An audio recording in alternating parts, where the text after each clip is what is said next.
Seth-ial link, go! Welcome to the One Player Podcast. This will probably be really short because there's not much happened this week in really scooping, snacking, anything, so... All I got is the wrestling thing, man. All I got is Raw and Smackdown, which... So my podcast may seem... If it sounds like my podcast is going to be on autopilot for this week, so is Raw and Smackdown. Although, I gotta say, they had the thing where they showed Brock Lesnar going apeshit the last time he was here in WWE, and also on the same night where they'll probably recap what Kevin Owens did to Machine Gun Kelly. So, the sadist in me is sporting a half chub right now. So, I was like, wow, on the same night?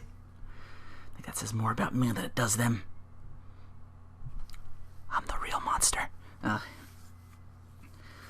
But anywho, yeah, just not much going on, really. Just trying to get up, Digimon.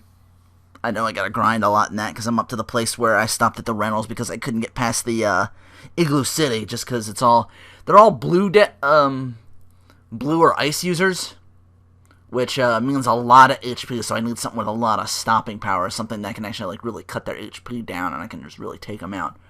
Red probably will seem like the most useful for that, but if not, I do have other plans for that. I can just, work around a deck to kind of have, effects that actually cut into their HP or something like that, so... Yeah, it's kind of like going back to games now that I'm, older and wiser in certain aspects. I'm like, okay, maybe this'll work, I can plan things out. I don't have, I have time now, because I own the game now. It's just not... I ain't gonna come back in, 5 days' time, because I played the hell out of it, and that's as far as I got. Alright, but anyway. Yeah, that's pretty much it. Yeah, I don't know if I mentioned this before, but do a search on corn N bourbon. That's corn N bourbon, like corn space, capital N space bourbon. He does YouTube shit.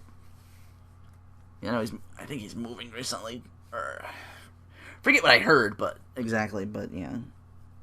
It was all hearsay. I don't know that much about it. I mean, again, I'm trying to catch up on everybody's LPs. Oh, but anyway, let's get down to business. Raw kicks off with Heyman and Lesnar. They bring up the last time Lesnar was here, where he went apeshit on everybody, like I mentioned, and Heyman's like, well, how did I negotiate his return? Not for the money, but simply to apologize for his actions, or he won't get to face Rollins at Battleground. So Lesnar's, he's smiling the whole time, but he's looking over at him, and when he says this, he's like, what, you kidding me? But he does make his way down the announcer's table as he's about to, apologize, and all three of them, get to their feet. He shakes JBL's hand, goes over to Michael Cole. Michael's like, I don't want any trouble, and very reluctantly goes to shake his hand, when Brock extends his hand, I'll pull it out, and Cole pulls his hand out, so he pulls Cole and gives him a little, hey, we cool, man, we cool, of course we are, yeah. Yeah, that kind of, hey, man, I'm sorry, kind of half-hearted apology, yeah. It's he's okay. He's alright. Just noogie the shit out. Jesus. Cole's gonna have some rug burn up there, man. Fucking Neanderthal knuckles of Brock Lesnar. So Cole's like, yeah, we're cool. And it's like, is that good enough? And Cole's like, yeah, we're cool. We're fine. It's okay. Whatever. And just don't send him down here again to kill me. I was gone for weeks. Wikipedia declared me legally dead. Or somebody did. It was a thing. I just remember for weeks he was wow, Wikipedia jumped right on that. I'm like, holy shit. Goddamn internet. Alright. He was like, yeah, I don't want no trouble. And, but he's like, Heyman's like, that's our apology for what happened. And since we're on the subject of apologizing, on behalf of my client, let me apologize in advance for what Brock's going to do to Seth Rollins at Battleground. Seth, you've been protected in NXT as the first NXT champ, protected in the Shield, protected in the Authority, and you've sold your long-term soul for a short-term time in the sun with the right to say that you're a WWE champ in the year 2015. You may think you're flying high, but all you have is a first-class ticket to Suplex City, bitch. First match, Dean Ambrose versus Kane. I guess the lunatic fringe has to climb that ladder again, because you're not going to rock on that. Kane boots Dean away while he tries to do that move. His off the ropes and boots on him during the commercial break, so Kane exercising a little bit of savviness here. He's like, okay, I see what you're doing there. They're really thinking of ways like how he does that, and I think they're thinking of ways to like try and counter it or something like that. Like he'll come up for that, but I'm like, nah, I see it coming up. Boom. So they fight for a while till Seth Rollins' music hits. He comes out and distracts him for a bit. Leaps out through the ropes at Rollins, does Dean. He makes his way to that top rope and only gets to be chokeslammed by Kane First Trouble for the win. So Seth's clearly trying to curry favor with his Authority stablemates to go against Lesnar. And backstage, Seth actually does exactly that. Like, he's like, he goes up to Kane and is like, we need to get the band back together and stop all this bickering. Kane's like, oh, you want that just because Lesnar's back for the title, right? So immediately they brush him off, and Seth's like so he's trying to curry favor, and Kane rightfully just leaves him. Primetime players with Titus O'Neil getting a Father's Day award of some sort. They go over in a non-title match against the Ascension. Weirdly enough, it's O'Neil getting beat on, and D Young's the one with the hot tag. So I like that they changed that up. Usually it's like it's pretty clear who gets like the boot on and who gets like the hot tag. Like New Age Outlaws is a good example. Like Road Dogg was like the talker. Road Dogg was the mouthpiece. He was the talker, so he would get booed on, and then Billy Gunn would rush in and start cleaning house because he was like the actual because he was like. They're both pretty good wrestlers, but they for a while like Billy Gunn was starting to be groomed to be like this overall like pound for pound best overall guy in the business, and he was for a while, for a really long while, like even before and after the whole King of the Ring thing. Like I like the one Billy Gunn thing he had going for him. He always had like that really catchy theme music too. So he was always one of my favorites later on. Like that whole like after Rockabilly, after I started to get like a little older, I was like, yeah, I like this guy. He's cool. But yeah, I like that they change that up. I hope they kind of switch it up back and forth, make things a little more interesting. He hits the gut check. Like it's like a knee to the, like he falls down. It's like a knee to the double knee to the solar plexus or something along those lines. He's got no time for celebrations though, as Sheamus comes out to do battle with Roman Reigns. So really weird. So another weird segue out there. Like they're staring, like they're looking at Sheamus just walking in. He's just like walking right past them with the Money in the Bank. Oh, he's like, oh, how you doing, fellas? I got to beat up Roman Reigns for a while. Doesn't sound that stereotypical. I apologize. Someone put a bomb in me Money in the Bank briefcase. Damn it. Awesome spot though with this. Reigns goes for his leaping drop kick, like on the outside of the apron, but Sheamus just clotheslines the fuck out of him, just right out of the air, just clips him. Down he goes. Whew. Rough, sick spot. Looked amazing, though. Again, it's building Reigns up a bit. He's trying to fight out of the cloverleaf, but Sheamus actually, in his third attempt, gets it, so Roman's forced to turn it around. Like, doing a 180 so he can throw punches right at Sheamus. So it's just two big hosses throwing down, but you and I both knew, if you've been following so far, you knew as soon as Reigns was approaching the victory, there was going to be Bray Wyatt to distract him. And sure enough, Bray's having a tea party backstage with what's revealed to be an empty, tiny rocking chair. He's like, we're waiting for you, Roman. Find me. And he at least finds the creepy, empty room he was in. He comes to this wall covered by all these hatcheted up Reigns pictures where his eyes and mouth are cut out from the pictures and missing, surrounding a message in big red saying, anyone but you. Rollins backstage now trying to get back with J&J Security. I think Noble, I forget who it was. It was either Noble or Murky. He's like, we dedicated our lives to help you become champ, And in return, you belittle us and call us hobbits, Dumb and Dumber. So that's like, everybody loves those movies. Come on. I lose you guys because I'm your champ. I represent the authority with this, and you are the authority. And if something happened to me because my security's still sore with me, that's on you. So, wow, the most half-hearted apology ever. It's like, something happens to me, you're SOL, man. And you know what that means.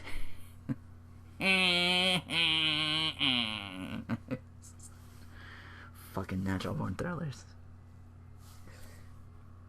I doubt I can even find a pic of them anymore. I guess I can settle for Sean O'Hare and the really cool theme. If nothing else. I don't know. Man. Wrong place, wrong time, that guy. And I just could never get it back. So he's like, are we cool or what? And J&J leaves, so I guess it's or what. The man that Gravity also says or what to, Neville. Keep It 5-star on Twitter said, as Gravity was like, we forgot Neville! He goes one-on-one against Kofi of the New Day, color purple, all up in this match. I told Keezy and PM, it's like, wow, everyone's wearing purple. It's like, oh, color purple, representing. I still don't know if they watch that or not. If they do, I'm worried if they will, Casey's going to record it, and it's just me. Is it doing on Crunchyroll? Not Crunchyroll. Oh, what's it? That's the anime thing. That's what he watches it on. What's he doing on? I don't remember. Pepperoni. I forget the site he does that on. But anyway, what's this like? Outside, he's like, I'm gonna call Gravity. I got you, Neville. I'm gonna call Gravity. Somebody call my Gravity. I told Ravian Sidearm on Twitter, it's like, the homework he had to do. Probably got a lot on his plate, but I'm like, one of you mashers out there is probably thinking of that, like, I'm gonna call my Gravity. Somebody please call Gravity. What you say now? Once again, the New Day tries to get involved, like on last SmackDown, until the Primetime Players chase the numbers game away, leaving Neville to hit his red arrow on Kofi and win. Oh, jobber entrance, tell me who you're going to job to. King Barra. Yeah. Kevin Owens reiterating on what happened with Cena at Money in the Bank on W.com to Michael Cole. It's just a little quick segment. He basically says, like, basically, Cena wasn't being respectful when he shook his hand. He was being a pandering dickhead. Which I guess you can make that argument if you wanted to. Yeah. He's the modern day Hulk Hogan once again. Yeah, he's the Kunt Hogan, as OSW would refer to him as. Like he's kind of borders on that sometimes when he's trying to be like curry. He's sucking up like Seth is right now. He's trying to curry favor, kind of. You could also make that argument as well. He lost, and so Cena, you beat Cena, and Cena's like, hey, you lost, but here's a handshake, like sometimes niceties can also be misconstrued as that very, very easily. But it's time to brap some doos and apple them does. John Cena's jelly jiggler, but if I knew how to Photoshop, I could do some shit. Alright. I don't know. Maybe it's his stand, jelly jiggler. Cena says he's proud to be U.S. champ. The opportunity that defines this title could destroy me. Kevin Owens, white hot and on a mission. A mission to take opportunity any way he can. On this day. He took an opportunity to tell people after I lost to him that his time was now. Took an opportunity to powerbomb me after I beat him at Money in the Bank. And now he's taking an opportunity to get the title. Because he knows how dejected I'd feel to lose this at Battleground and be forced to hand this over to a man I think's a scumbag. So I could say no, because I wanted to face Owens for the NXT title, and he said no. I could turnabout's fair play. I could tell him the same thing. He goes his way, I'm still champ. But Owens knows if I do that, he's going to be right about me and saying I'm just a product, and my words are empty jargon. Even if I walk into a fight I can't win, it's what I'll do. It ain't a title for politics, best man wins. Owens responds, I guess I should be upset by what you said about me, but the truth is I'm not. Because I really don't put much value in other people's opinion. I don't care what anyone thinks of me. If I did, I probably wouldn't look the way I do. Been called out of shape, a sloth. You just called me a dirtbag, but this out of shape dirtbag beat you at Fastlane and left you laying at Money in the Bank. You remember. Difference between you and I, you care what these people think of you. I care about winning titles. When I stepped into NXT, I took that championship, and now that I see how much that U.S. title means to you, I want it. You call it a symbol of excellence. I plan to make it a symbol of my excellence. You want something from me, so I'll let these people...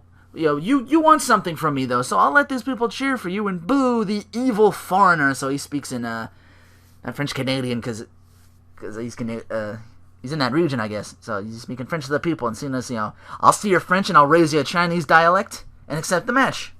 He speaks in Chinese a little bit. The only thing I know of Chinese is xie. Xie. Which is not spelled how it sounds, by the way. I think it's Xie, xie. Seth wanting to get back with the Authority, some more and more of this, yeah. Triple H and Stephanie pretty much tell him, you gotta make it right by apology. And Seth's like, yeah, that would make things way easier if they just apologized to me. And Triple H's like, dude, cut the shit, alright? You're doing all this because you're scared of Lesnar. Smart. A smart man would be. A smart man always has a foolproof plan. A smart man goes out to that ring and says 3 little words. I am sorry. Brie and Nikki, accompanied by honorary Bella Alicia Fox, to battle Naomi and Tamina. Heels versus heels, so I guess the crowd defaults to the Bellas because they want to be like, yay, the team we picked won!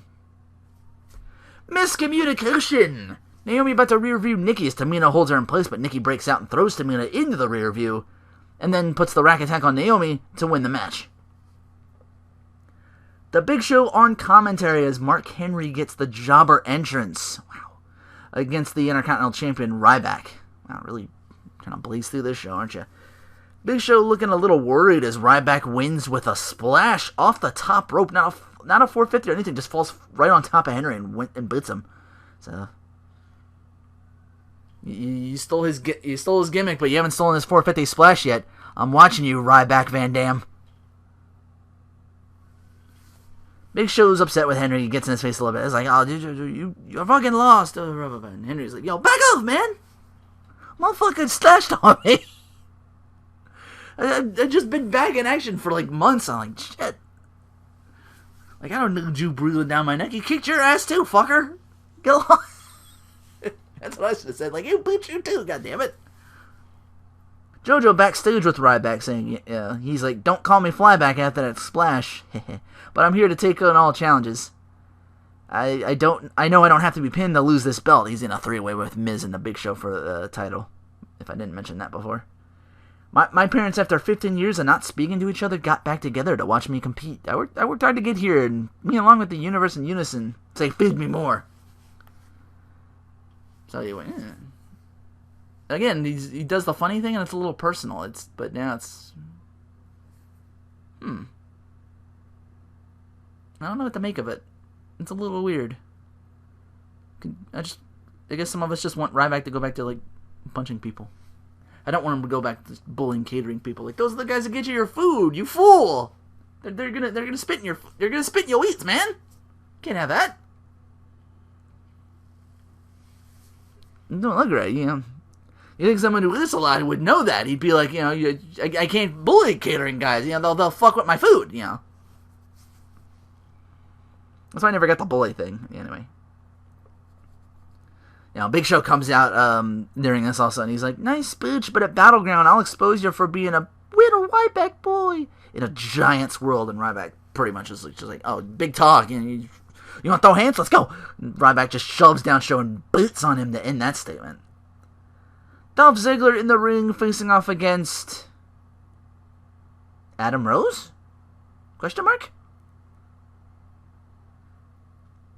He's like, you don't get real art. You don't get real passion, and you most definitely don't get what true love is. While the rest of us watching personally don't get why he and Rosa still fucking work here. Adam Rose, of course, put Ziggler through the paces like every Ziggler match we've seen so far. I guess it's the farewell tour, because there's a lot of talk on Twitter about him, like, he's on his way out. Like, he's ready to leave. Like, I guess his contract's coming up and he's not going to renew it. By the way, Adam has this bright red lollipop, so it's really hard to tell if his mouth is just red from the lollipop or if he's just got busted hard really open with the internal bleeding. I hope they don't keep it with that, because it was really hard to tell. Like, that seems like a detriment. That seemed to be dangerous. It's like, oh, he's not bleeding. He's got a lollipop. He's like, I can't fucking feel my lungs. Like, oh. Rusev watching through the TV monitor backstage. And, hey, Summer Rae, you stay the fuck away from him. Bad, Summer Rae, bad. You go to your corner, young lady. You know what you did. She's not gonna leave him alone, is he? This is gonna get dumber! Because they've thrown Summer Rae into the shit now. Ugh. She's with the Miz, and I guess that's pretty much done with. Oh no, she's with... Yeah, she's with the Miz, because she turned on Sandow. That's how that worked. So I guess it's just like... I guess he... No longer a use for her, he would discard her like any Hollywood guy would, you know, Hollywood heel kind of thing. I'm like, yeah, okay, I can see that. Triple H backstage with the rest of the Authority trying to rally them up, you know. Jamie Noble at the beginning, he's like, you know, I mentored him, kind of. I was his Yoda. I was the Yoda to his Seth, and Triple H is pretty much, yeah, you look like him, too. And almost in sync as he makes this terrible joke, the screen cuts to this all-green, it's just like an all-green background. It's like the green screen, the color kind of green. I'm just like, Not sure if that was intentional, but Kevin Dunn, as always, keep your finger off the switch. It's my time! It's my time! It's my time! It's my time! Long live the stream! Long live the zoo. Rican of Austin. Alright. Hunter's, he's like, we invested in Seth, and we all did our part to ensure him as the future of the WWE. So, he's willing to apologize. The best, the least you can do is, go out to that ring and hear him out. So Seth's out in the ring talking about how he beat Lesnar single-handedly, but this is about family. J&J, I modeled my style after you guys, and I would love it if you two were a part of my family again. You think about that while I talk to King, and they're like, should we, shouldn't we? It's like, okay, don't answer now. Think about it. I'm gonna talk to King, because I owe you an apology the most. I've said and done a lot of crappy things to you. You're not a dinosaur. They're extinct. You're alive and well. You're the devil's favorite demon, and my personal favorite WWE superstar. So, will you please notice me, Ken Senpai, and let us be a family again?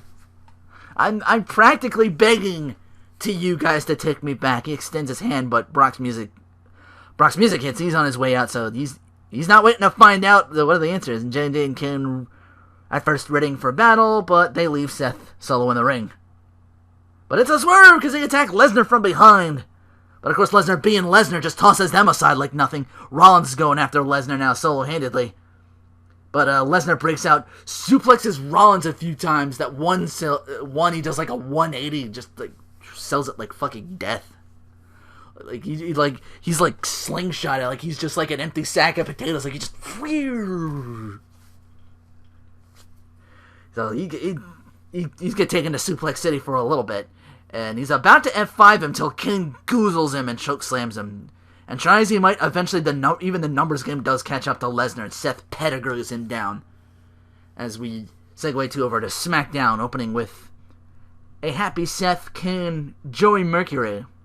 Jamie Noble, noticeable in his absence, he took a really hard spear from Lesnar to the barricade, and he ended up with 3 broken ribs. So, he's going to be out for the foreseeable future, it looks like.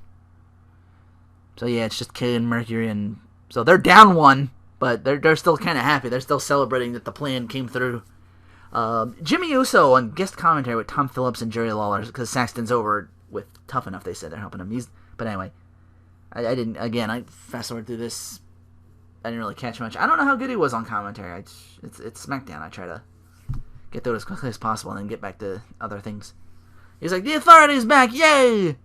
We took a trip to Suplex City on Monday and burned it to the ground. A little uncomfortable to see for some of you, but change is a necessity. I made the change that was necessary when I left the Shield. An unpopular decision, but look at me now. Yeah, I got a title. I got a true family. Family. Fuck sentences. It's because I'm parched. So I'm going to try and jump through this as quickly as I can. Whew. And I'm going to get a drink and calm down. Some days I'm not good on this on my own. I think that's why I need to get, some people together, and hopefully I get that done sooner or later. And I can start doing that, because that might be kind of fun. I don't know. I'm thinking about just making it a monthly thing, honestly. I don't know if that's going to work, though. Because I don't cover much anything outside of the wrestling. That takes up most of the podcast. This one is going to take all of it, relatively.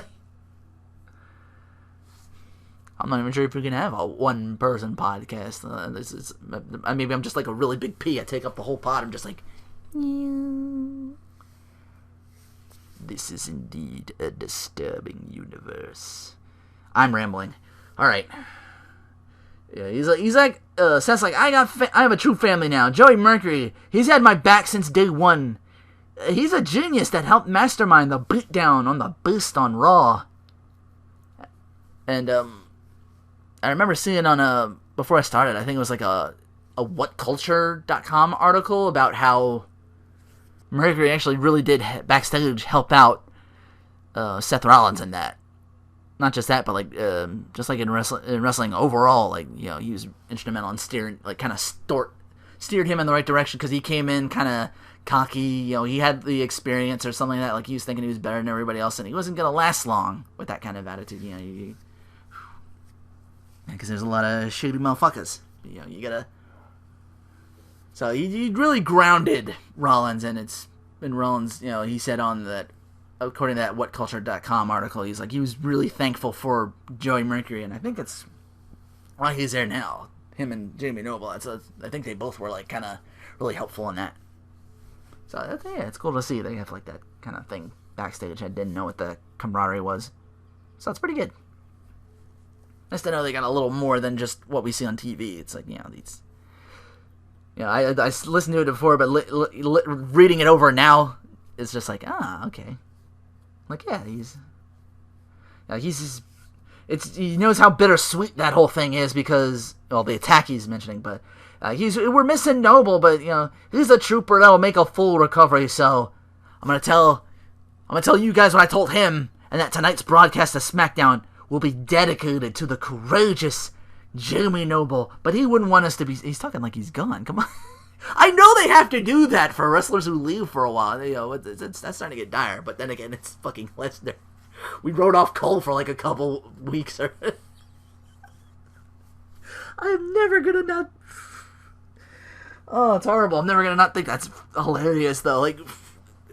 The speed at which Wikipedia got on that was, the second hour of Raw they were on that. Wow. Got some dedicated people out there with with the dedication to, which is, it's just a Wikipedia article. It means nothing ultimately, but damn. It makes me laugh. Fuck it,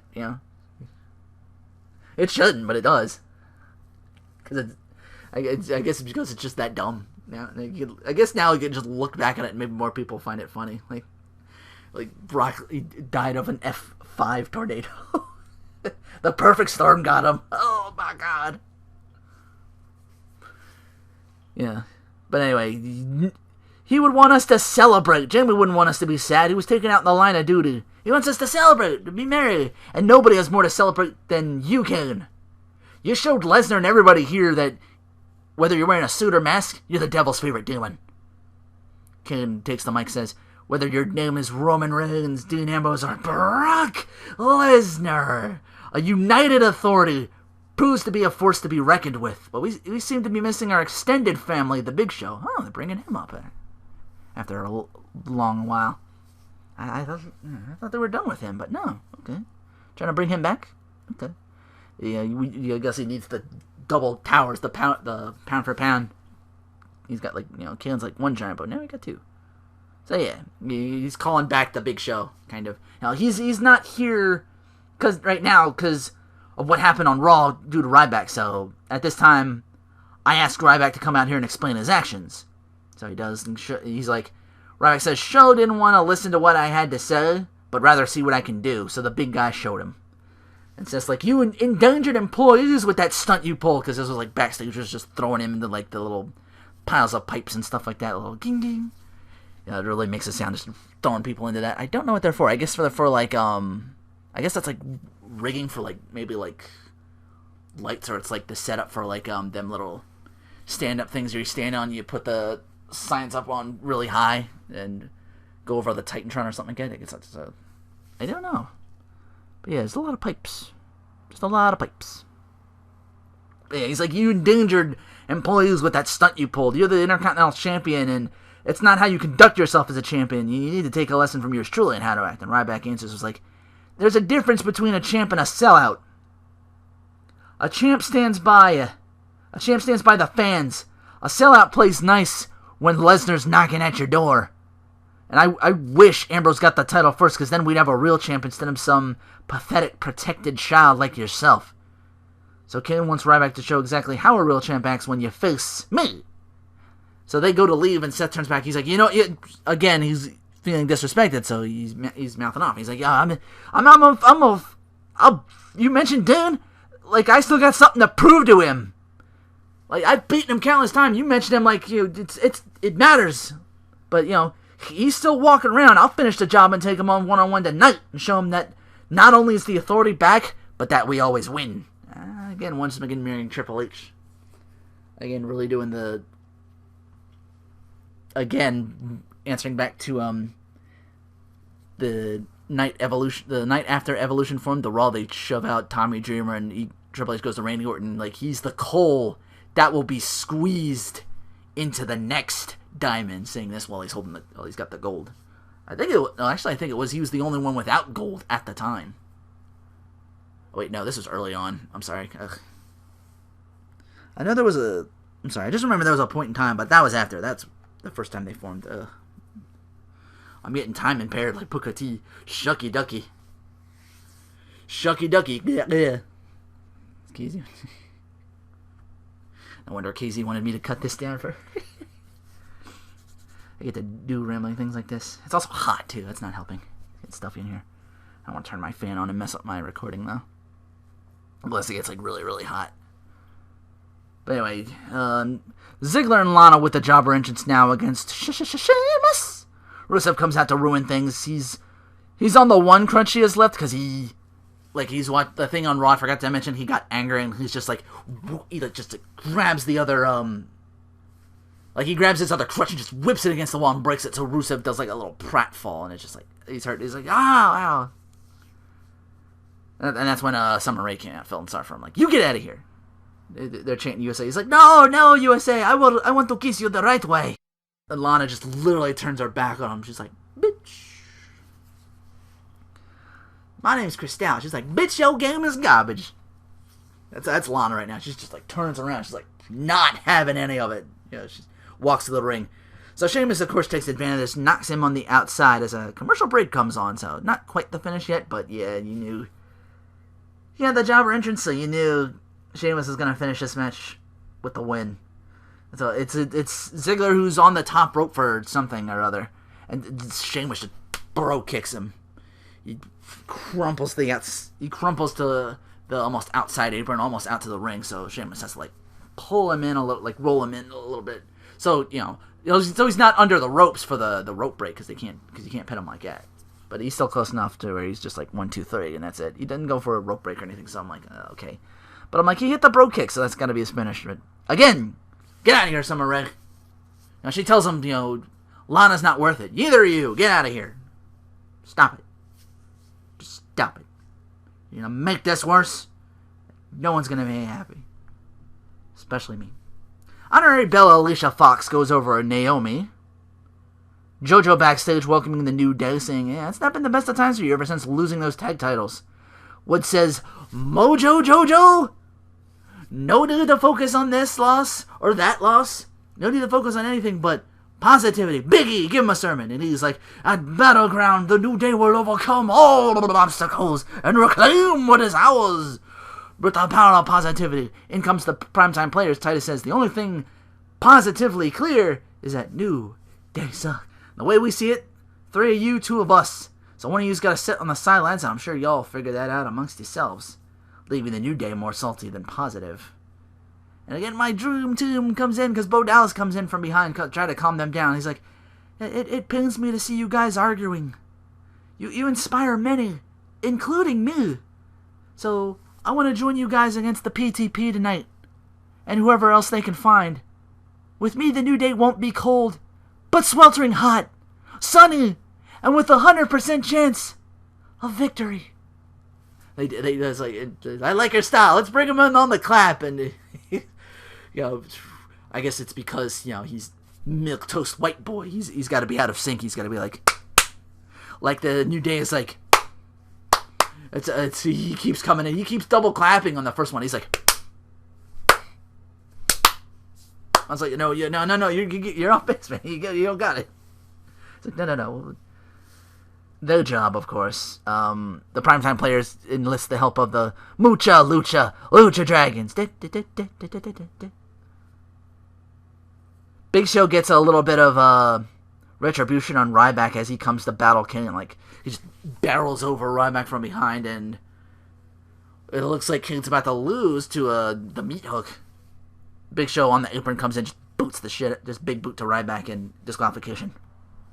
Ambrose feeling for his brother Reigns about the Bray Wyatt shit that he's doing. He's messed with me before, now he's messing with you, playing mind games, hiding in the shadows. I mean, show yourself! So I'll tell you what, parking lot tonight, we search this place top to bottom, we find his ass, and Reigns like, I'll deal with Bray at Battleground. Right now, I'm gonna be watching your back tonight when you take on Seth and the entire Authority tonight, because those guys are unified again. They're so they're going to be more of a threat than they've ever been. And Bean's like, yeah, you're right. So he sets off. Rain pulls his little vest off the locker, the thing that he wears when he comes down the ring. So he's pulling that off. He finds a rolled up paper, which opens to reveal another anyone but you with like the eyes and mouth like cut out. It's one of those weird things. So again, Wyatt sending another message like, how did he get in here? And so Reigns, that's enough for Reigns to just go off and starts finding Wyatt. Like he starts he's like, where the fuck is he?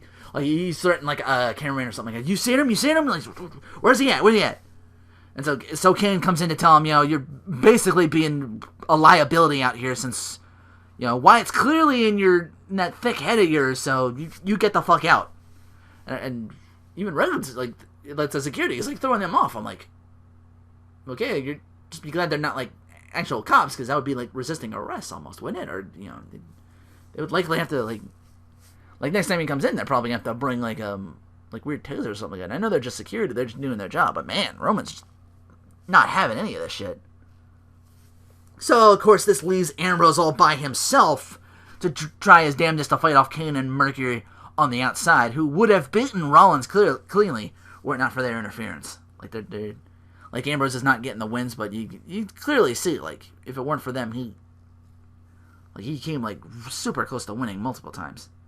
So Rollins is standing over the beaten Ambrose with Kane and Mercury celebrating as SmackDown draws to a close. As well as the podcast, yeah. Don't know how long this would be without my rambling. Or with, I should say. But yeah. It's been a really uneventful week, not that much going on. Just trying to relax and again trying to sit down, have like an actual day to myself where I can just grind my ass off, because again, the Igloo City is going to be a pain just because they have a lot of the Pokemon there are... Did it again. Digimon. God damn it.